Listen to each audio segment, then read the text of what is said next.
बहुत समय पहले की बात है, जब उज्जैन को अवंतिकापुरी के नाम से जाना जाता था। ये बहुत ही सुंदर और समृद्ध राज्य था, जिसमें राजा चंद्रसेन राज किया करते थे। राजा चंद्रसेन भगवान शिव के बहुत बड़े भक्त थे और उनके मित्र थे शिव गणों में से मुख्य गण मणिभद्र। एक बार जब मणिभद्र उज्जैन आए तो उन्होंने राजा चंद्रसेन को चिंतामणि भेंट की।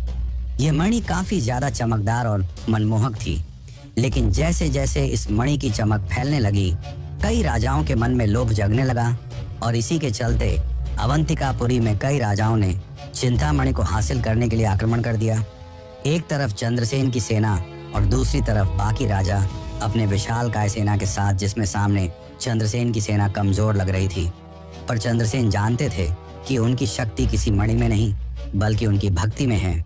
इसीलिए उन्होंने अपने 17 डाल दिए और वन की ओर चले गए।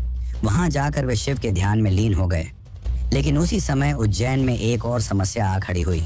वह था राक्षस दूषण। राक्षस दूषण ने ब्रह्मा जी की तपस्या कर असीम शक्ति प्राप्त कर ली थी, जिसके पश्चात अपनी शक्ति के घमंड में चूर असुर दूषण चारों ओर तबाही मचाने लगा। उसे पूजा पाठ करने वालों से सख्त नफरत थी। उसने उज्जैन में अपनी असुरी सेना के साथ आक्रमण कर दिया और शिव भक्तों को मारने लगा। साथ ही शिव मंदिरों को भी तोड़ने लगा। पूरी अवंतिका नगरी में हाहाकार का माहौल था। एक ओर दुष्ट और लोभी राजा तो दूसरी ओर खूंखार असुर दूषण सब अपनी जान बचाकर इधर उधर भागने लगे। और इसी दौरान एक विधवा औरत अपने 5 साल के बेटे के साथ भटकते हुए उसी वन में पहुंची जहां राजा चंद्रसेन शिव का ध्यान कर रहे थे।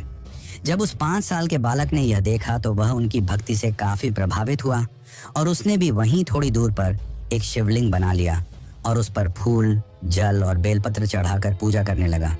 वह बालक शिव भक्ति में इतना विलीन हो गया कि उसे और कुछ न सुनाई दे रहा था, न दिखाई। जब उसकी माँ ने उसे खाने के लिए पुकारा तो उसने कोई जवाब नहीं दिया। बार बार पुकारने के पश्चात क्रोधित होकर उसकी माँ ने सारी पूजा सामग्री फेंक दी।